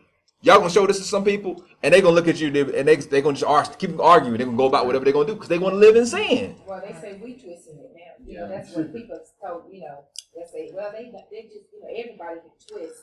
To twist the scripture and make it fit with what they wanted to say. Right. So So they're the ones who's doing it. right. In order to best at it. So evidently Kepha and Yaakov was twisting scripture when they said this when they had this conversation. So anyway, let me get to this slide and get to this slide and hold where we're at. We're about to revisit that. So Shaul was teaching the Jews and not the Gentiles. We just talked about it a minute ago. It says, "We are formed of thee, that thou teachest all the Yahudim which are among the Gentiles to forsake Moses, saying that they not ought to circumcise the children nor walk after their customs." Right? Acts 21:37, it says, "And after the 7 days they were all ended, the Jews which were in Asia." Remember we just read about in the beginning of this, his missionary journeys, and he was going through Asia and Greece. Those are two places he was going through doing missionary work. Now it was those people who came back and said that he was teaching people not to keep the law and follow the customs. Then that's why Kepha's writing them saying, hey, look, man, the things that he teach are hard to understand, right? So, the unlearned don't understand it, and they twist these things, and it comes to their own destruction. Share this real fast, and then we're going to get back into this. This is Asia Minor. These are the places that he went to. Paul's letters to the churches, that's Philippi, Galatia, Ephesus, Corinth, those books, Ephesians, Corinthians, Philippians, Asia Minor. These are the places where the people were saying that he was going around telling people not to keep the law. And it just said that it was the Yehudim. Okay? All right, so let's go back to Acts.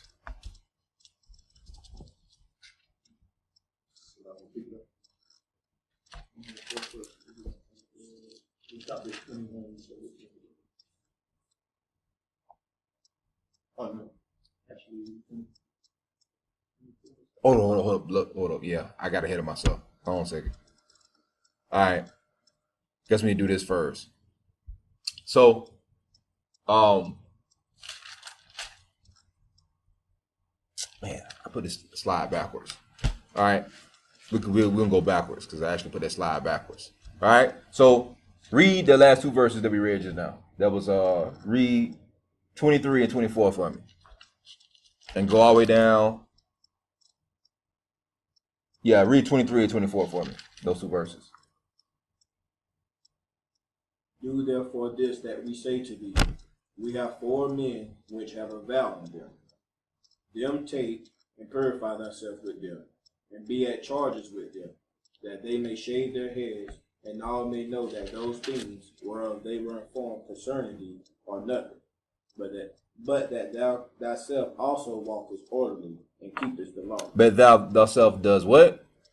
Walkest orderly and keepest the law. So Peter, James, John, the rest of them told him and said, hey, look, we got, first of all, we're going to get into this, but the whole shaving of the head, vow of Nazarite. So the next thing I do is ask you is, why are James and Peter and the elders have people there that have a Nazarite vow? Because that's the law, right? Right. Why are they doing that? If the law done away with. Does that make any sense? Okay. Second of all, again, just read it. Remember, it said all the elders were present. Acts 21, 23, 24. Do therefore what I say in thee, which Clan just read. We have 4 men which have vowed on them, take them, purify themselves with thee, be at charges with them, that they may shave their heads, that they may all know these things whereof we're informed concerning thee are nothing, but that thou thyself, check this out. Maybe I need to say this real slow. also walkest orderly and keepest the law. Also walkest orderly and keepest the law. This was Peter, James, and the elders who said this. After Christ, I guess I got to rehearse this so everybody who see this video might know this. This is after Christ's death, burial, and resurrection. This is after the first miracles. This is after Shaul's conversion. This is after Shaul's first missionary journeys. Also walkest orderly and keepest the law. Okay. So, now let's go backwards and we can go forward. And then it says, read 25 for me.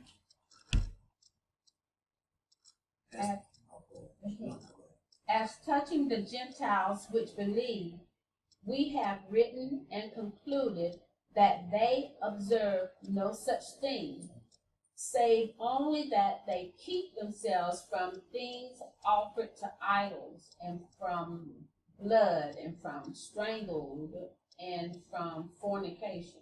Now, this is a whole other teaching. I don't have time to crack open completely, but I'm going to give you the preface of this. Now, we just said how he said that thou walkest orderly and I keep the law. Now, I'm going to read this to you because the Most High declares the end from the beginning, right? Numbers 15, verse 29. You should have one law, two laws, or one law? One law? Okay. One law for him that sinneth through ignorance, both for him that is born among the children of Israel, and for who? That sojourneth among them. So the scripture says that there's one law for both groups of people. So why would he say, as touching the Gentiles which believe, we conclude that they observe no such thing, save only them that they themselves from being things offered to idols, from blood, and the things strangled for fornication. But first thing you're going to realize is all three of those things are actually laws. Fornication, Deuteronomy 5:18, idolatry, Leviticus 19:5, things strangled, which is basically what it's saying is things that still have the blood. If you strangle the animal to kill it, you haven't drained the blood out of it properly before you killed it.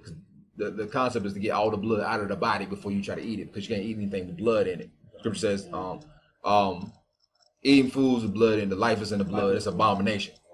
Right? That's what witchcraft, that's what it is. That's why everything witchcraft requires blood. Right?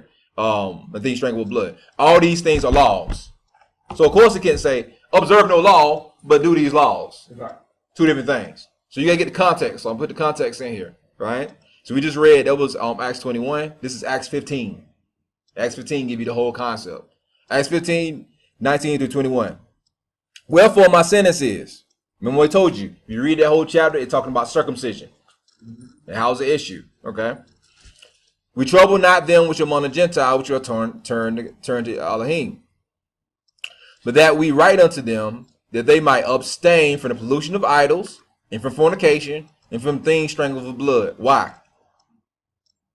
Somebody tell me why. What's the next verse say? Moshe of old time has in every city them that preach him, being read in the synagogues every Shabbat. Oh, okay.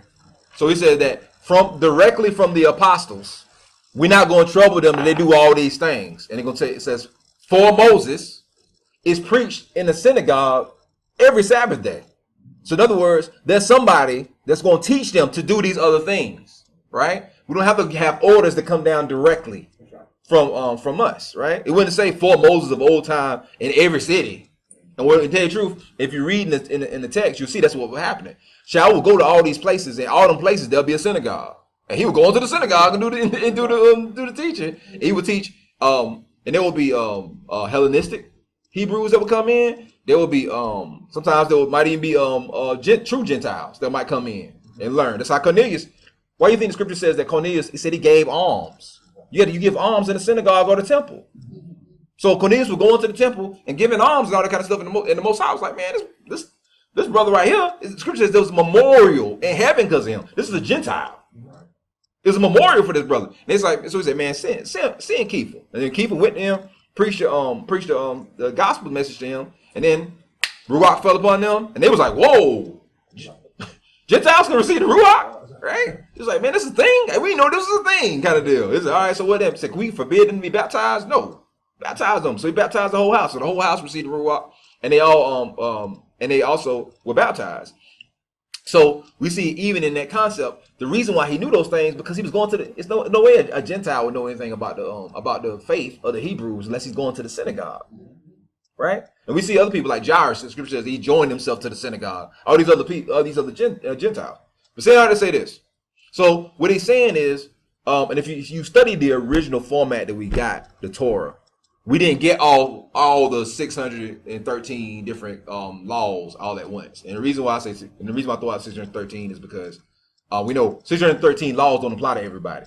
We've talked about this before. There's certain laws that apply to the sons of Aaron, other laws that apply to the land, other laws that apply to farming, other laws that apply to the king, other laws that apply to a woman's cycle, other laws that, if you're not a woman, those laws don't apply to you, right?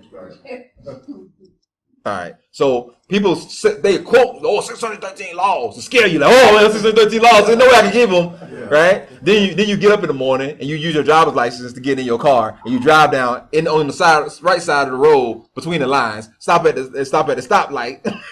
All things that are laws, and you do them without even thinking them. Bam, bam, bam, bam, bam, bam, bam, bam, bam, bam, bam, bam, bam. So again, it's a sight game. We can't keep them laws. It's impossible. Yet we see all kind of brothers. You can read this book. All kind of. Job kept the law. Abraham kept the law. Moshe kept the law. Yahushua kept the law. Ezra, Nehemiah, Yahushua the high priest, Elisha, Elijah, Jeremiah, Isaiah, on and on and on. To say people that you can't keep the law was bogus. That's not what the truth was. Plenty of people kept the law, but all of us did not. So the concept is to redeem the whole nation. Everybody got me? All right. So saying that to say, so that's why they said, so there's somebody that's teaching that of old time. Now going back to we originally got the Torah or got the laws. Originally you didn't have all those laws. We had 10. Right? So he started us off with 10. And then the other laws began to come in. Right? That's exactly what Shaul did. If you go back and read his epistles, he wasn't just reading about things strangled and things of blood and adultery. He went around and started talking about the heart. He would go on and talk about stuff like about uncleanliness. That word uncleanliness derives directly to the dietary laws and doing unclean things. By the way, that's what that means. He talked about other ways of idolatry and all this other stuff. But he addressed all kind of different things. He didn't just talk about those things. So they started off with those like basic laws, and then they taught them as they went because they had forgot the law. So who is he dealing with? The people that forgot the law. Everybody got it? So they didn't. So he said, "What? We're not going to tell them to observe all these things because they're not going to get it at once, right? We're going to start with these things." And he said, it's going to be some synagogue, because there's somebody who teach Moshe every Sabbath day, so they'll be able to get the rest. Everybody got me? Because remember, the Torah says one law for the Israelite and for the stranger. Okay. All right. About to wrap this up. So let's keep reading. We had we've established that Kepha and James them talk about how they had all these other Hebrews who kept the law, right? We've established how they said that it was these people that was going around saying that Shaul didn't keep the law. Then we see that they said that you need to address this and let everybody know that you keep the law. Okay? This is not the Pharisees. These are the quote unquote church leaders. These are the leaders amongst the apostles. This is what they telling Shaul. Okay. So then they say, look, we got these brothers that got a Nazarite vow. Shave their heads and go through the whole thing. Keep reading. 26, I think.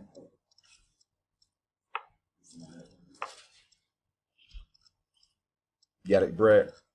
Then Paul took the men, and the next day, purifying himself with them, entered into the temple to signify the accomplishment of the days of purification, until that an offering should be offered for every one of them. Say what? A offering? A sacrifice? Did y'all see that? Shaul was going into the temple with Kepha and James making sacrifices? Bro, do you see that? Did you read that with me? This New Testament. They're making sacrifices. Everybody online. This is New Testament. They're making sacrifices. So you say, oh, somebody said, oh, they made an offering. No, I'm going to give you what a Nazarite vow consists of. It is a sacrifice. It is a lamb. So Shaul and the brothers that's with them, under the leadership of James and Peter, are having sacrifices and keeping the Nazarite vow. Now, do you realize that's like an atom bomb in the doctrine that we've learned in church? You think you're gonna go to somebody in church and say, like, hey man, they was making blood sacrifices in the New Testament. They'll be like, you a lie. That's what they're gonna tell you. Brother, is it not written right here? All right, so let's look what a Nazarite vow consists of. All right. So again, Acts 21:18. In the day following, Paul went in with us, James, and all the elders were present. So we talking about that. All the elders of the church. Acts 21, 23 to 24. Talk about them walks of the law, and there should be an offering. Now let's keep moving to the next slide. Here we go. Number 16, verses 13 to 14. This is how you do a Nazarite vow. And this is the law of a Nazarite. When the days of his separation are fulfilled, he shall be brought unto the door of the tabernacle congregation. Isn't that what it said they went to? Then Paul and the men next day purifying with himself enter into the temple. Isn't that what it says? All right. The door of the tabernacle, he shall offer his offering. And it says what? Until that a offering. Read it for me, sister. Until that a. Somebody read 26 and read the last sentence in verse 26. Then Paul took the men, and the next day purifying himself with them, entered into the temple to signify the accomplishments of the days of purification, until that an offering shall be offered for every one of them. So an offering had to be offered for every one of them, and they had to, all right? And then what it says, and he shall offer his offering unto Yah. So what is the offering that he offers? One male lamb of the first year. Yeah. For a what? What burnt off? For burnt offering. Did y'all read that? Did I write that? I didn't write that? Okay. And one ewe lamb with the first year without blemish for a sin offering. And for one ram without blemish for peace offerings. And they said, oh, that wasn't a Nazarite vow. That wasn't it. It was something else. Verse 18. And the Nazarite should do what? Shave their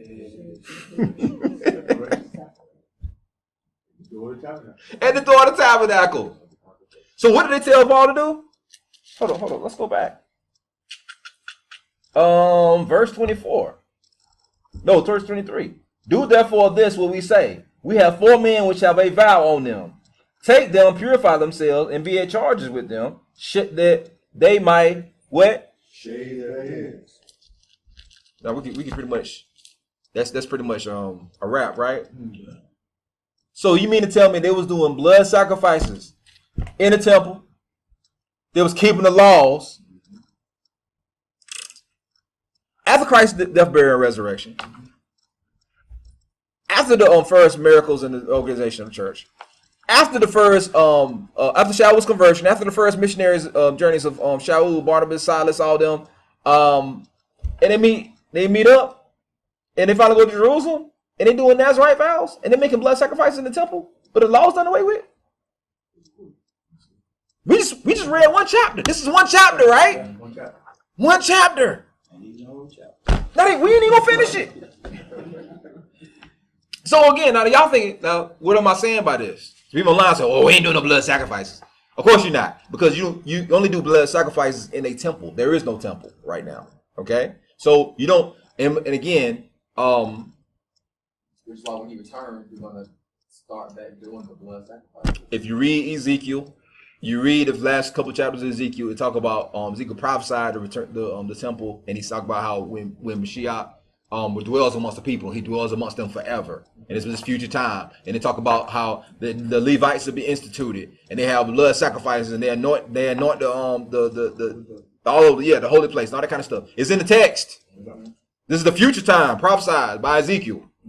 right? But there is no temple. When there's no temple, you don't have no sacrifice. When Daniel was in when Daniel and all the rest of them was in captivity, they didn't do no sacrifices. When they was so anytime they outside of the nation, they don't do that because you do it when there's a temple. There is no temple now. So they, because the temple hadn't been destroyed yet, they were still doing it. See that? Because the temple was destroyed when? 70 AD, right? After their deaths. After Jacob died, after Kepha died, after Shaul died, after they all died, that's when the temple was destroyed. Right? You see that? So again, we see that they was doing all these things. Last slide. Acts 25, verse 8 through 11. So all these other people out there say, well, Shaul said we ain't under the law. He said we ain't got to do this. We ain't under no law. We can eat pig. You know, we commit fornication, adultery. Heck, we can mess around with some dogs if we want to. I mean, that's what you're saying when the law done away with. So just so you know, just like Kepha and Jacob and Yahakanan and all them had to go and say, hey, look, all these people go around saying that you say not to keep the law, and they had to like had this whole meeting before everybody. When that happened, which like we read in 21, he was drugged to the authorities and they had to go to court. When he went to court, this is the actual words of Shaul talking about that, talking about the fact that they accused him of not keeping the law and that he taught against Moses. This is his words, not mine. Here we go. Acts 25, verse 8 through 11. And he answered for, all right, neither against the what? Neither against the what? Nor yet against who? Have I did what? But Festus, willing to do to Yehudim a pleasure, he answered Shaul and said, wilt thou go up to Jerusalem and be judged there for these things before me? Then said Shaul, I stand at Caesar's judgment seat, where I ought to be judged. To the Yehudim have I what? As thou very well knowest. Now, but anyway, here we go. Somebody read that last line for me out loud. 11. For if I be an offender or have committed anything worthy of death, I refuse not to die. But if there be none of these things whereof these accuse me, no man may deliver me unto them. I appeal unto Caesar. All right. So if Shaul was saying stuff like, with the laws done away with, which is blasphemy, he'd be worthy of death, right? According to Torah. He didn't do that. They said he brought Greeks into the temple and all that kind of stuff. He didn't. As a matter of fact, you read, even Luke writes, and he said he didn't do it. So they supposed that he did. It's my this dude named Trophimus or whatever. He's trying to bring him into the temple. Why?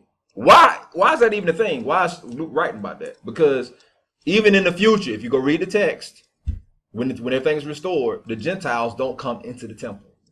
They're amongst the Israelites, but they don't go into the temple. Why? Because the priesthood is of the Israelites, right? That's their job. They have a place. The Gentiles have a place amongst that. It's called the tabernacle of congregation.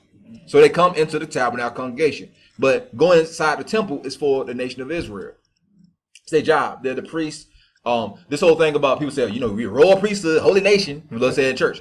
That was prophesied. That's an Old Testament precept about that was prophesied to Abraham, not Abraham, but prophesied through Moses unto the children of Israel. It said that you're gonna be a holy nation, a nation of priests and kings. So that was the purpose of Israel. That's why they got to keep the law. Matter of fact, going back to the word keep, the last thing I say on that, people say the word keep, and they're like, well, you can't keep the law. If you got to keep the law, keep every last one of them. Yeah. So did you do this? Did you do that? I mean, do you like all this kind of stuff? Look.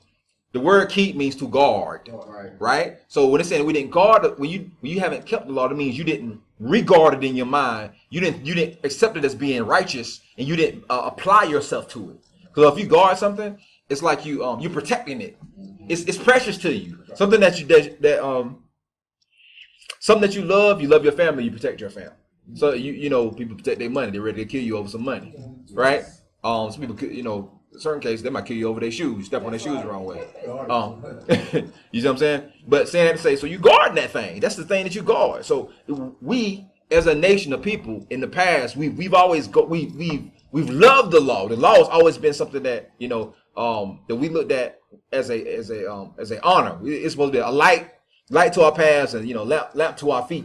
You see what I'm saying? So that was always the mindset. This was why iniquity means two things. Iniquity means to break the law, to be lawless, and it also means to hate the law in your mind. So people running around talking about, I ain't under no law. They realize they're in iniquity. They're workers of iniquity, right? And the scripture says that when Mashiach return, he says, depart from me, ye that work iniquity. So you run around talking about you lawless. When Mashiach return, he's going to destroy you. You know? So saying all that to say, hope everybody was edified. This is, like I say, this one chapter. You go through this one chapter with your family and friends, show them this stuff, it will blow their mind, and then after that, they're rather going to say nothing else. They're going to be angry with you, or they're going to be like, hey, when y'all having Shabbat? All right?